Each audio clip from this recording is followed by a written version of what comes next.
कोंकणी उलय लंडन फुलय 99.8 आवाज FM radio कारिवोल।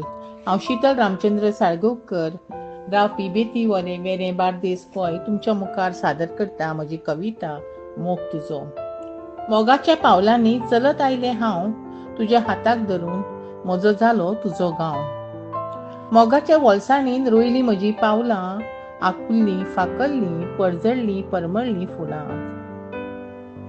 मोग म्हजो मुखामळार फाकला मोनेर तुज्या वोटार दसला खरो मोग म्हजो देखून गांवभर तुज्या रुजला। मोगाक आसूंक जाय विस्वास खंयच नासूंक जायना दुस्वास संवसाराची जापसालकाय जशी दाट दुदा वयली हडवी साय जशी दाट दुदा वयली हळडुवी साय। देव बरें करूं।